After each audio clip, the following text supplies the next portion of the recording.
से बात करेंगे रायसेन की, जहां बिजली के खंभे में भीषण आग लग गई और खंभे से पटाखे की तरह चिंगारी निकली है। फॉल्ट होने की वजह से ही बिजली गुल हो गई है। घंटों बिजली गुल रही। वार्ड 17 हाउसिंग बोर्ड कॉलोनी की ये घटना बताई जा रही है और यहाँ पर बिजली के खंभे में भीषण आग लगी। अब देखिए पटाखे जैसे फूटते हैं ना, इस तरीके से जो चिंगारी है वो निकलती नजर आई। हालांकि फॉल्ट होने की वजह से कुछ इस तरह की तस्वीर जो है देखने को मिली। इसके वजह से घंटों बिजली गुल रही, बत्ती गुल रही और गर्मी में लोगों को परेशानी का सामना करना पड़ा।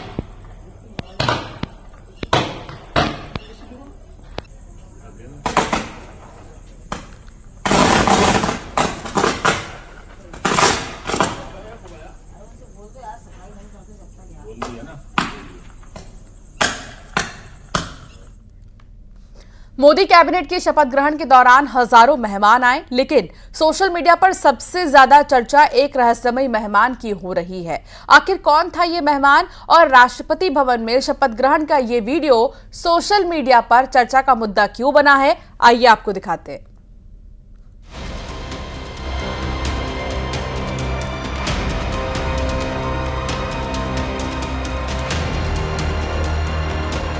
सोशल मीडिया में एक वीडियो जमकर वायरल हो रहा है। ये वीडियो राष्ट्रपति भवन में शपथ ग्रहण के दौरान का है और इस वीडियो की जमकर चर्चा हो रही है। दरअसल शपथ ग्रहण समारोह के दौरान दुर्गादास उइके शपथ लेने के बाद जब राष्ट्रपति की ओर बढ़ते हैं तो वैसे ही पीछे की सीढ़ियों के ऊपर बनी लॉबी से एक जानवर गुजरते हुए देखा जा सकता है। हालांकि ये साफ नहीं हो पाया कि जो जानवर पीछे से गुजरा वो कौन सा है। जैसे ही लोगों का ध्यान इस वीडियो पर गया, ये वीडियो सोशल मीडिया पर वायरल होने लगा। देखने में ये जानवर कैट फैमिली का दिखाई दे रहा है। उसी तरह जब अजय टम्टा शपथ ले रहे थे, उस दौरान कैमरे पर पीछे की ओर उसी तरह का जानवर दिखाई दिया। देखिए, पीछे की तरफ से इस जानवर को देखा जा सकता है।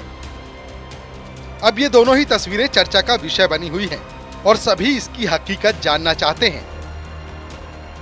राष्ट्रपति भवन में जीव जंतु की बहुत सी प्रजातियां मौजूद हैं। राष्ट्रपति भवन के आसपास परिसर में कई पशु पक्षियों का घर है, इसीलिए माना जा रहा है कि इन्हीं में से कोई जानवर लॉबी में पहुंच गया होगा। एक वीडियो तेजी से वायरल हो रहा है और इस वीडियो में राष्ट्रपति भवन की सीढ़ियों पर एक जानवर चलता हुआ दिखाई दे रहा है और इस वीडियो को देखने के बाद तमाम लोग ये जानना चाहते हैं कि आखिरकार वो क्या जानवर था और क्या राष्ट्रपति भवन के अंदर पशु पक्षी भी रहते हैं। तो आपको बता दें कि राष्ट्रपति भवन के अंदर कई अलग अलग प्रकार के पशु पक्षियों का पालन पोषण किया जाता है, जिसमें कि अलग अलग प्रजाति के जो हिरन हैं वो वहां पर देखे जा सकते हैं। इसके साथ ही जो अलग अलग तरीके की जो बर्ड्स हैं वो वहां पर देखी जाती हैं। मैना, तोता और हॉर्नबिल भी वहां पर देखे जा सकते हैं और अलग अलग तरीके की जो बटरफ्लाईज हैं वो भी राष्ट्रपति भवन के अंदर देखी जा सकती हैं। तो ऐसे में ये साफ है कि राष्ट्रपति भवन के अंदर कई प्रकार के जो पालतू जीव जंतु हैं उनका पालन पोषण किया जाता है। और आपको ये भी बता दें कि डॉक्टर थॉमस मैथ्यू ने अपनी book winds wonder of Rashtrapati Bhavan में इसका जिक्र भी किया है और इससे पहले के जो पूर्व राष्ट्रपति रहे हैं उनकी कुछ तस्वीरें भी हैं जिसमें ये देखा जा सकता है कि वो राष्ट्रपति भवन के अंदर पशु पक्षियों के साथ उनका पालन पोषण करते हुए नजर आ रहे हैं। तो ऐसे में जिन लोगों को बेहद ज्यादा क्यूरियोसिटी है कि क्या राष्ट्रपति भवन के अंदर पशु पक्षी रहते हैं, तो उनके लिए बता दें कि बहुत सारे जो पालतू पशु पक्षी हैं, जानवर हैं, उनका पालन पोषण राष्ट्रपति भवन के अंदर होता है। कैमरा पर्सन प्रकाश गुप्ता के साथ रचना, न्यूज़ 18 दिल्ली। तो पति से झगड़ा कर पत्नी का मायके चले जाना आपने सुना होगा, लेकिन रीवा में एक महिला शौचालय न होने की वजह से ससुराल ही छोड़ दिया। जब तक शौचालय न बने महिला ससुराल आने को तैयार ही नहीं। पत्नी को ससुराल वापस लाने के लिए पति ने पुलिस से गुहार लगाई है। रीवा के त्योथर तहसील के रहने वाले प्रदीप मिश्रा बेहद परेशान हैं। पुलिस थाने के चक्कर लगा रहे हैं। हैरान पुलिस भी है। न प्रदीप मिश्रा को समझ आ रहा है, न पुलिस को समझ आ रहा है। आखिर करे क्या? दरअसल बात यह है कि प्रदीप की पत्नी ससुराल छोड़कर मायके चली गई है और ऐसा गई है कि वापस आने का नाम ही नहीं ले रही। पति पत्नी के बीच लड़ाई, झगड़ा कलह वाली बात भी नहीं है। फिर भी पत्नी ने ठान लिया है कि मैं ससुराल नहीं जाऊंगी। इस जिद की वजह जानकर आप भी हैरान रह जाएंगे। प्रदीप की पत्नी ने शौचालय की वजह से ससुराल छोड़ दिया है। कहानी फिल्मी है लेकिन सच है। आमब गांव के रहने वाले प्रदीप मिश्रा के घर शौचालय नहीं है। अब घर की बहू भला क्या करती? पति से कई दफा कहा शौचालय बनवा दो, लेकिन जब उसने बात नहीं सुनी तो पत्नी ससुराल छोड़कर मायके चली गई। मैं लोग 12-10 हजार रुपए कमाता हूँ। अब मेरी पत्नी 2 महीना हो गया यहाँ से चली गई, बोल रही शौचालय बनवाओ, नहीं तो मैं यहाँ पे नहीं आऊंगी। प्रदीप की पत्नी 2 महीने से मायके में है। पत्नी को वापस लाने के लिए पति जब अपने ससुराल पहुंचा तो उसने आने से साफ मना कर दिया। परेशान पति थाने पहुंच गया, पुलिस से मदद की गुहार लगाई। अब ऐसे मामले में पुलिस भी क्या करे? अब सवाल ये है कि अगर पत्नी से इतना प्यार है तो पति शौचालय क्यों नहीं बनवा देता? प्रदीप मिश्रा के पास इस सवाल का जवाब है।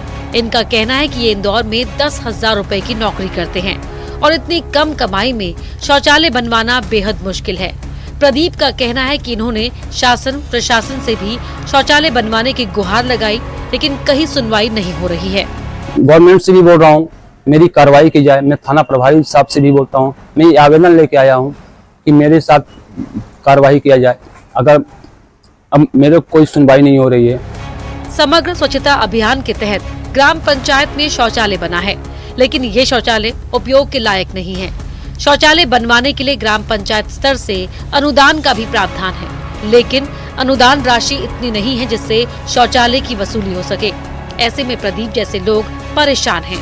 ये देखना है कि प्रदीप अपनी दुल्हनिया लाने के लिए कब तक शौचालय का निर्माण पूरा कर पाते हैं। न्यूज़ 18 के लिए सीधी से हरीश द्विवेदी के साथ ब्यूरो रिपोर्ट। हनी के जाल में इन दिनों एमपी और छत्तीसगढ़ बेहाल है। हुस्न के जाल में फंसाकर हनी ट्रैप गैंग लोगों को ब्लैकमेल कर रहा है। लाखों रुपए की वसूली की जा रही है। कैसे चल रहा है हनी ट्रैप का ये खेल, आइए आपको दिखाते हैं।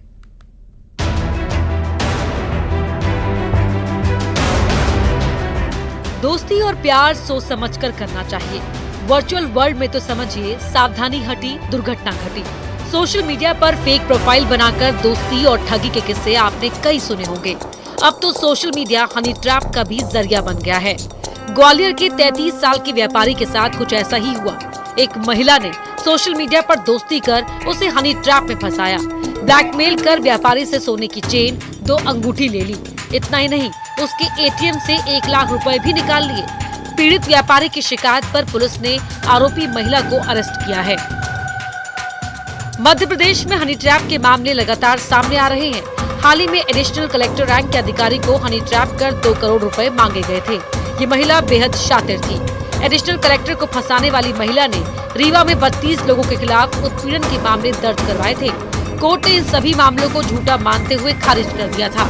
ये महिला लोगों को हनी ट्रैप में फंसाकर ब्लैकमेल करती थी। कई हाई प्रोफाइल लोगों को इसने चूना लगाया था।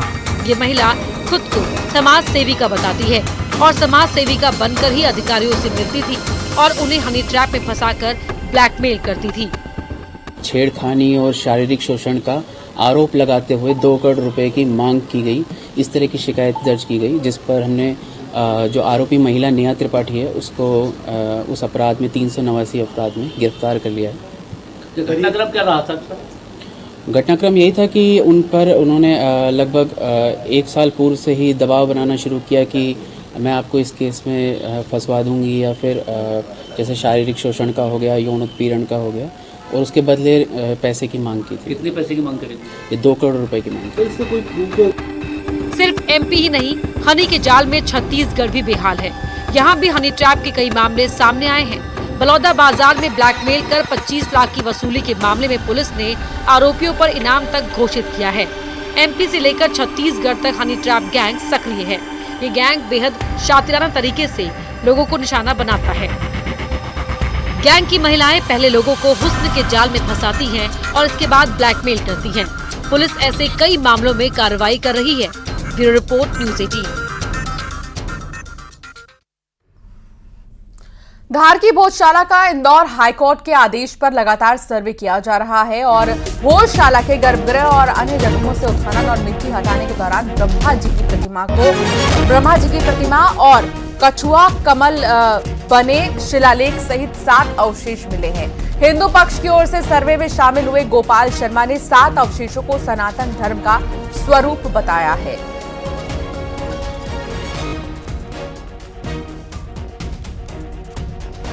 जो अवशेष निकले थे उसमें आज सफाई हुई। एक ब्रह्मा जी की प्रतिमा उसमें स्पष्ट आज सामने आई। इसमें ब्रह्मा जी अपने सपरिवार विराजमान है।